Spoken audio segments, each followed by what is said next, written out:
And now we're heading on to our very first sales sequence of the day.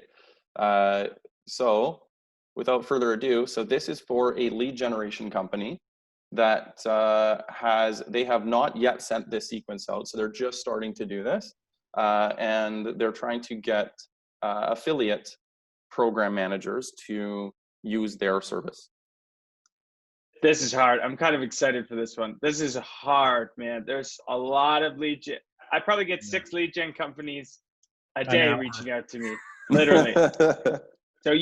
So knowing that, I'm not even going to read this. Yeah. Knowing that the stakes it's even more saturated than you would look at a normal sales sequence. You have to get even more creative.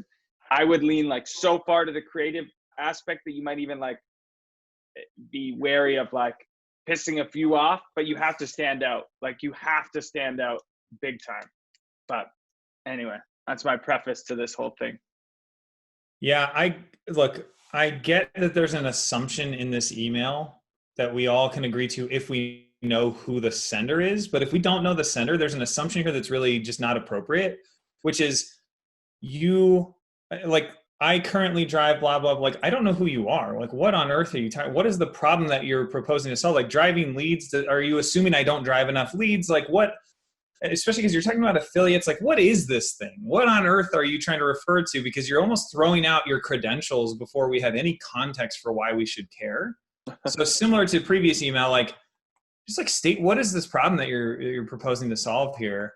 I would 100% double down on the idea of like, get really creative, drop the high. Like I get that, hey, we didn't separate it as another paragraph and make it, high paragraph, next sentence, but like, that's just not enough, right? Like, let's go a little bit further. Let's get edgy. I would totally agree, Scott. Like you're going to piss some people off, but let's do it.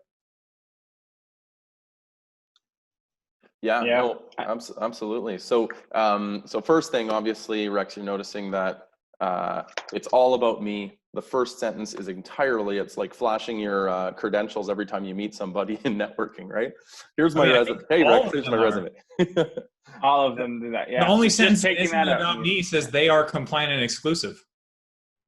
That's the only sentence that isn't about me. Right. Yeah, well, what do you think about I've been really successful? I don't care. Honestly, I don't know who you are.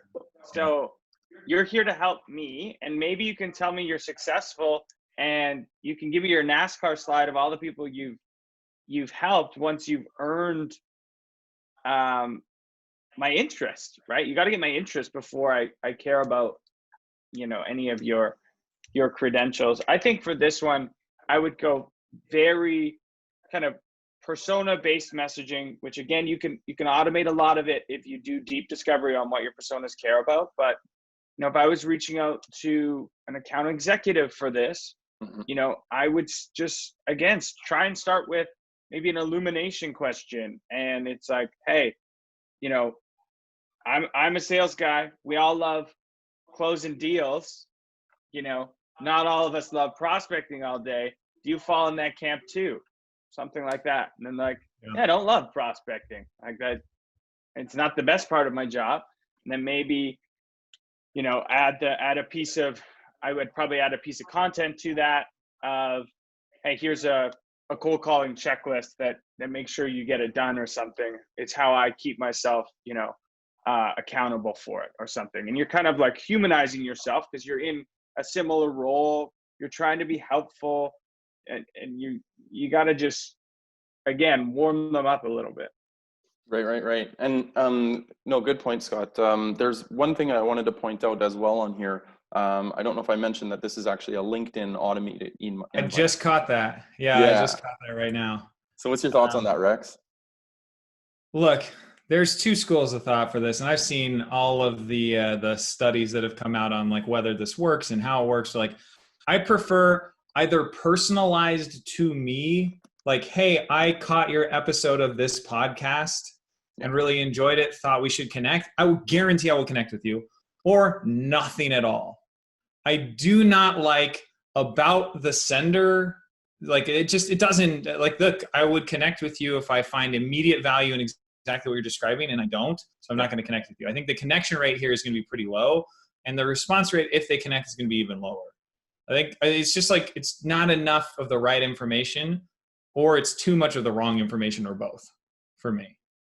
Yeah, that's a good point. And it kind of speaks to what both of you were talking about earlier, is that when you automatically start by pitching what you do, you may get lucky and get that, 0.7% of people who already have that need and are looking for your service.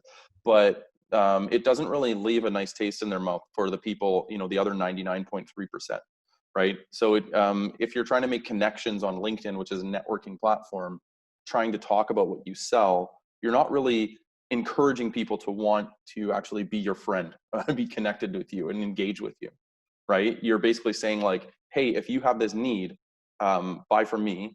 If you don't, just completely ignore me and we'll never talk again. Yeah, the assumption is if we connect, you're going to buy from me. And like, well, that's just way too much of an ask for me. So I'm just going to say decline. Totally.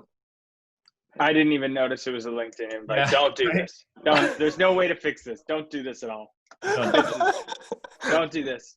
Honestly, thank you for submitting, but I really think it would be, don't do this. You're hurting your personal brand, and you're hurting your company's brand, I think, by doing this. All right. So Scott just says, no. Just X. Yeah. I mean, No. I like Rex said, send the blank invite and you'll get a better, response rate for sure. Or connect rate. And like, you'll almost see it in the profile views, like who of those who accepted are interested in learning more about who you are and your product. Like, you'll probably see that traffic come to your website. You don't have to do anything, because connecting is just that like spark of interest. And if they're interested, they'll go further. And if they're not, okay. I would say send a blank invite. The other thing would be like, look, you're talking about driving leads, major ad platforms. Like, I don't know. I think there's almost, if you're going to send an automated connection request, I would almost play it on the nose and say like, hey, Susan, yes, this is automation, but automation is what drives 2,500 or 2,500 leads per week for my customers. Thought you'd be interested in seeing it. Like, I don't know. I would just point at it and call it out and say like, look, if this is a tactic I use on major ad platforms, then like, I'm just going to point it out. Let's discuss it, instead of assuming that you're going to buy from me because of this. I'd at least like to highlight that. But again, I'd send a freaking blank invite at this point. Like, I think you'd just be better off. Yeah. So yeah, and then that leads to make sure your LinkedIn profile is optimized and doesn't come across too salesy or spammy or anything. Like, make yourself an interesting person who has some personality. And if I can't go quickly, because if I quickly go to your thing and it's still this kind of language, then I might think twice. Yeah. Awesome. Well, thanks to both of you for that. We're going to move on to the next one. But before we do, we have a question from the audience. So the question is, using videos to introduce yourself, do you start with, I am Jeff at RevUp, or do you start with something specific to the customer that you identified? It's a great question, Beth. I've got my 2 cents. I've done a lot of video in the past. We adopted Vidyard back in the day, like 4 years ago, I think. So like pretty, and we played around with this a lot. I would do super quickly, because people can't, I wouldn't say I am blank with blank. I used to just be like, hey, Scott Barker here, and then get right into it, right into it. I think there's a weird thing with video that people do kind of want to know who they're speaking with a little bit. But that's my 2 cents. Hey, Scott Barker here. Hey, Beth Rosenberg here. And then dive into the pain. That's my 2 cents. I haven't sent outbound videos in a while though, so worth an A/B test.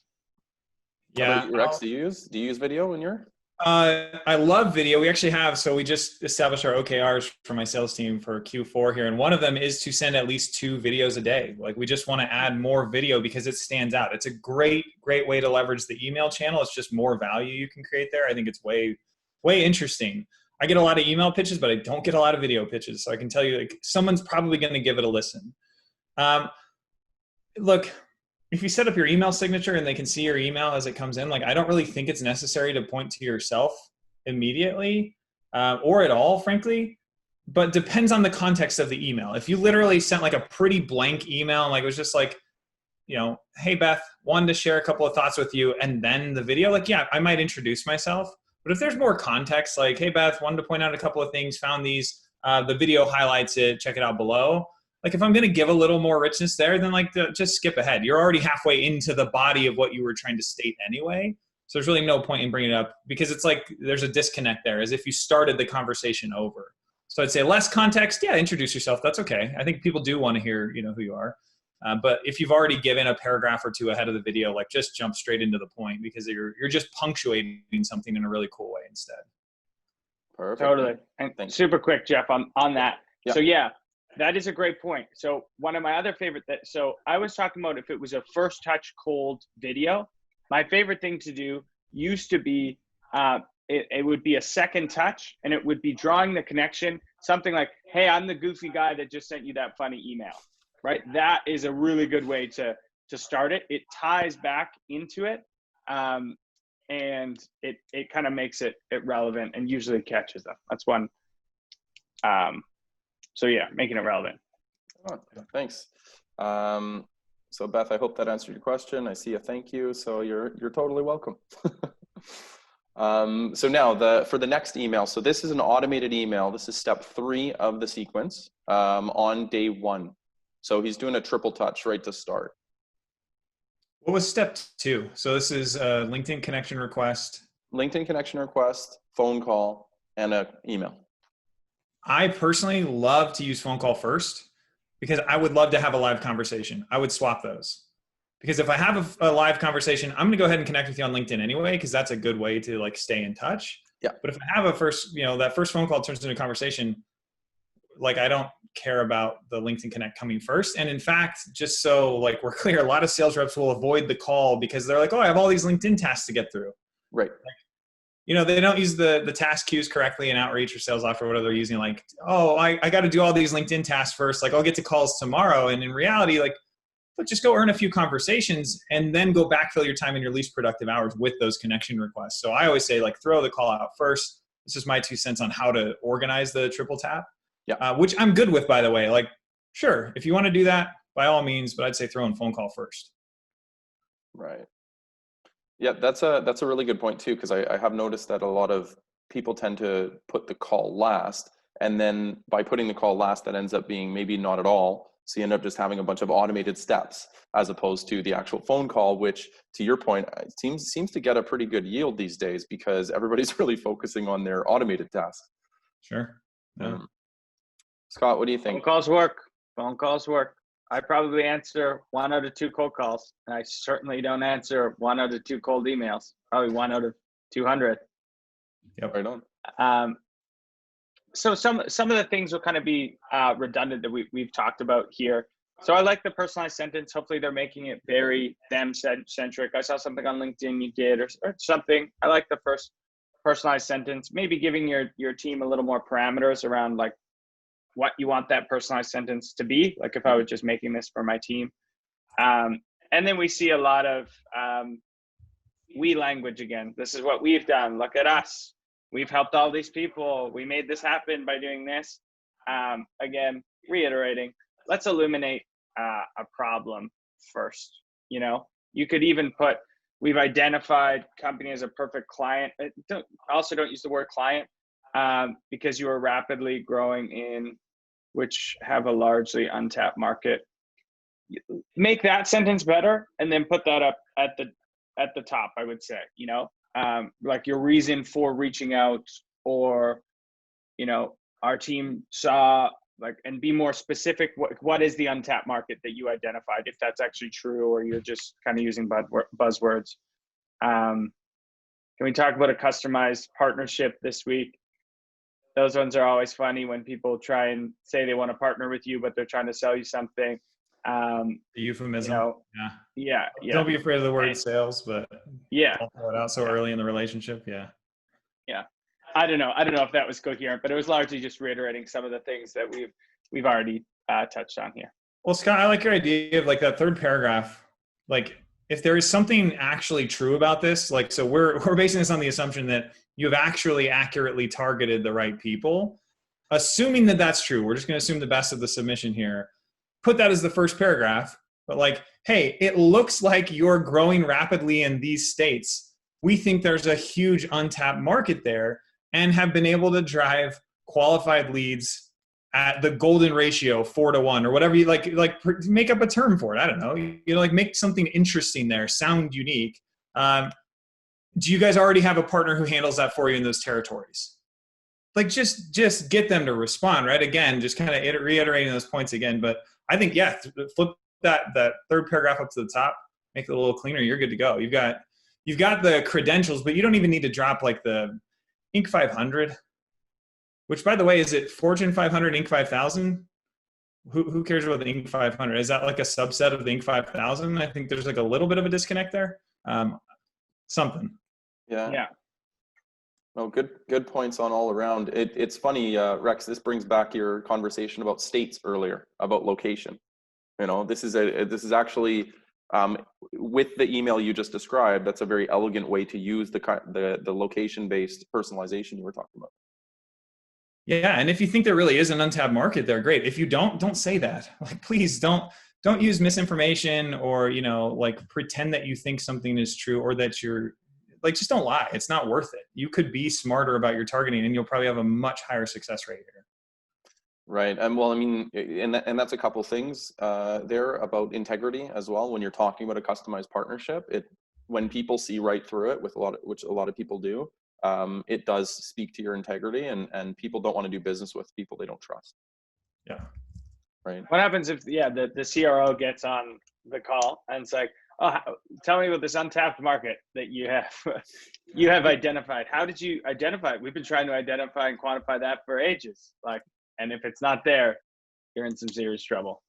Oh man, that's such a good point too, because imagine if this is a specialized sales process and we have an SDR who sent out this email and the poor AE who shows up to that call.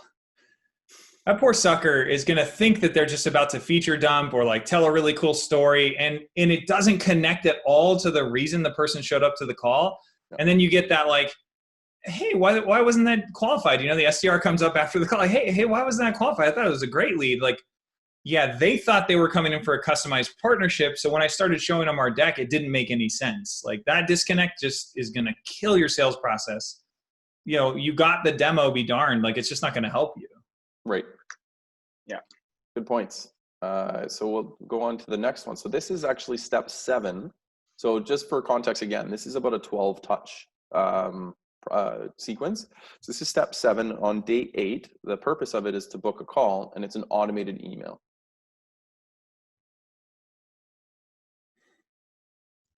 All right. I'm a stickler for subject lines and capitalization here. Don't capitalize need. Okay. You're either starting a sentence or you're not. Let's see.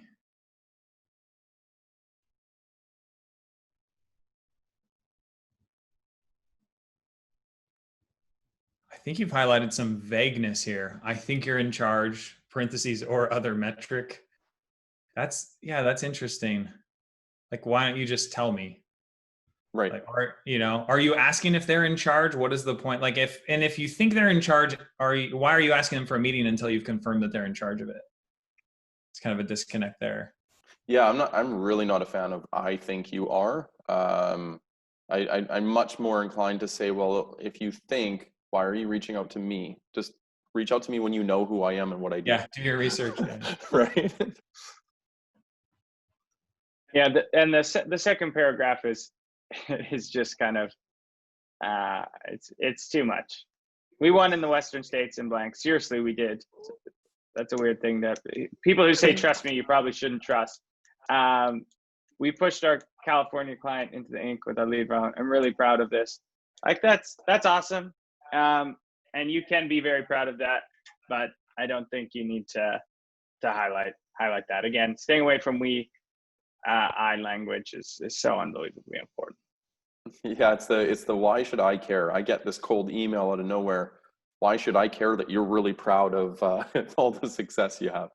Sounds a little bit like a call to my mom. Like, hey, mom, like, we won huge in the Western states. Like, seriously, we did. Like, your mom just doesn't have the faith in you that you could be successful. Like, Rex, I told you you'd never succeed at sales. Like, I'm really proud of this. Like, come on, mom. Like, it just doesn't fit, right? It doesn't have the right vibe. It's not professional. Right. Sorry, as a side note, we have another question from the audience. So I noticed best practice subject lines don't capitalize at all. Do you know why? I think it's just different. I'm sure the pendulum will swing once everyone starts doing that. You know, we always just play this game of kind of best practice tennis, where as soon as everyone adopts something, so everyone just did titles with capitals, and then everyone started doing best as a best practice, it not capitalized because it was just different and it stands out. But I'm sure maybe separating things with dots will soon become a best practice. Who knows? Yeah, I have a little bit of a controversial point of view on like the term best practices in general. So like the idea of a best practice that is universally applicable is a total falsehood. Like that's just like there's no way that you can guarantee me that for an engineer in South Dakota at a 5,000 person company, I'm going to send the same type of subject line as to the CEO of Fortune 500.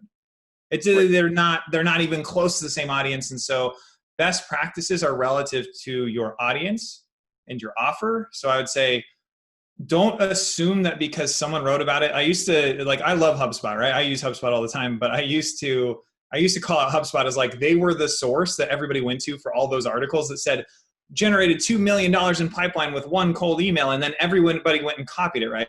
Yeah. So like that's considered a best practice. If you learn that everybody's not capitalizing their subject line, A/B test it. If you're not using something like an outreach, again, I swear I'm like running a commercial for outreach here, but like this is the kind of technology you need to use. Just run an A/B test. Right. If you find that that's true, then that's your best practice and absolutely run with it. I think Scott's absolutely right though. It's like, hey, we're used to the capitals. Now we're doing no capitals. And then eventually everybody will get used to the no capitals and we'll go back to capitals or do something weird. We'll use more emojis. I remember there was a big question around that like a year ago. Should I use emojis in my subject line? It depends on your audience. I mean, some people are going to love it. Some people are going to hate it. Depends on your brand voice. So there's a few things in there. But like in general, I'm just, as much as we're talking about best practices for emails, it's more about best practices for sales. Like how do you have a good sales conversation over an email? Right. And I think the like subject line, little nitty gritty stuff really depends on your audience. So please test it. That would be my recommendation. Right. Thank you. So test. I got a controversial statement on my newsletter landing page that says, by the time it becomes a best practice, it no longer works. And so we're giving you best practices now, but this is why we do it every 2 weeks, because in 2 weeks it could be completely different. So you constantly evolve and test and iterate. So why don't we just replace the word best practice? How about we just say things that work today? Yeah, current practice. Yeah. Things that work today, because tomorrow is different. Yesterday was different. Let's talk about what works today. Yeah. So we're running low on time here. So I'm just going to show this real quick. So this is steps 11 and 12 on day 12.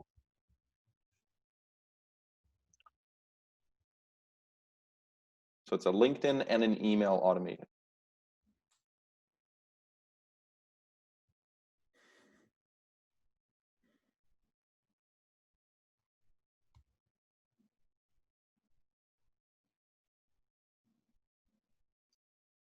So 11 is at the top? Yeah. It's kind of odd. It seems like the two steps. So here's a point I'll say. So your sequences are building blocks off of one another, right? You're telling kind of a complete story with them. Yeah. When I read both of these, it's as if you didn't just send me that other email. Yeah. So it's assuming that they're not seeing both of these. It's assuming they're only looking at one of the other. Exactly. Yeah. And I would imagine you should have your emails threaded. If you're using a sales engagement tool, you can even do that, manually. I would suggest having them threaded so they can see all of them. Yeah. So yeah, I would say these look very disjointed. I'm going to call this out, not because I think there was anything wrong with it when it originally came out, but similar to the concept of best practices going out of style. I won't say that it was only Aaron Ross, but Aaron Ross popularized the idea of let's ask, who's the right person, ask for a referral. Not a bad strategy. I think it's worked very well in the past, but there is a little bit of sales laziness here. Look, why don't you just say, hey, look, research 2 contacts, the person you think is definitely your primary, and find a secondary and say, hey, Susan, you might not have been the person to send all this to. If so, I apologize. Would you recommend I talk to Jim or someone else? Like, just ask and be specific. You can do that in a sequence. You can drop in like secondary contact name or add them as a field on that actual contact record. Say, here's the name of the secondary contact. And I would just ask, because you're more likely to get a response. And it also seems way less lazy. Like, hi, I decided to email you, so you owe me something. You're probably not going to get any responses at all out of that. You're going to get massively ignored. Yeah, good points. Good points. With all that said, this is the sequence. So just for your reference, probably should have put this at the front, sorry. But this is the actual sequence of steps. So we haven't really reviewed anything like this in sequence practice before, but I thought it was a good addition to kind of give context. Do either of you see anything, so besides the call step being 1 Rex, is there anything else that you see on here that you would adjust?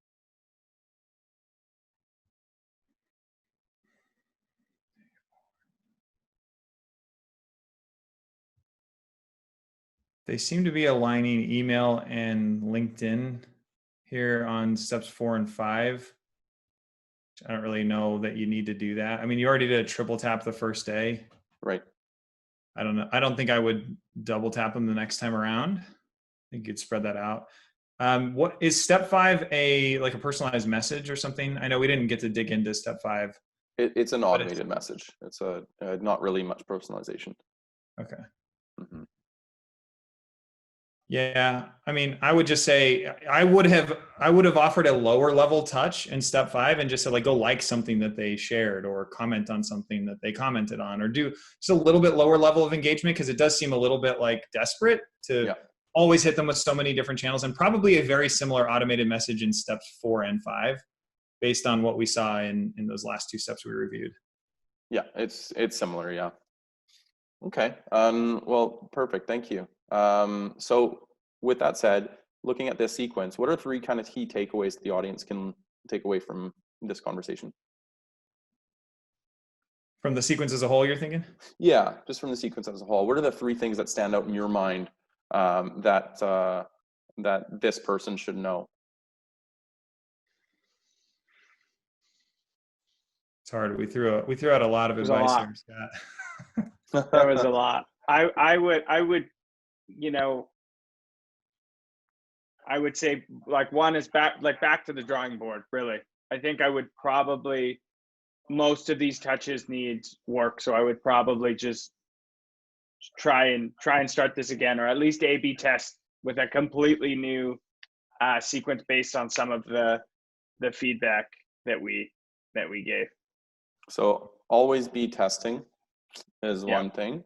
Another thing that came up through a number of these sections was the honesty, like the integrity. Which, by the way, like, especially related to the industry of lead generation, is probably like the biggest #1 concern. So addressing that straight up, you've either got to hit it on the nose and say, like, we know this is an issue and here's how we're addressing it, or just stay away from anything that could possibly be conceived as shady. So honest and direct, 100%. Right on. And I think I'm going to point out one that you had, Rex, phone first. Yeah. Use phone first. And it's a different way of thinking. We talked about the reasons why. It's really difficult when you're trying to reach out to 20 to 50 people a day or 100 people a day to actually have time to phone. But phone is so effective when everybody else is using automated emails and automated messaging tools. Phone does get results, depending on your audience, I guess I should say. I'll sneak one more in there. We'll do bonus. Sure. Is make your target the hero, right? Don't say, I'm so proud of myself. Say you're so proud. Find ways to be proud of your prospect, on what they've done and the challenges they face and overcome. You don't ever want to be the hero of your own sequence. Right. Good point. Unless you're sending a sequence to your mom, which I'm fully on board with. Yeah, that's awesome.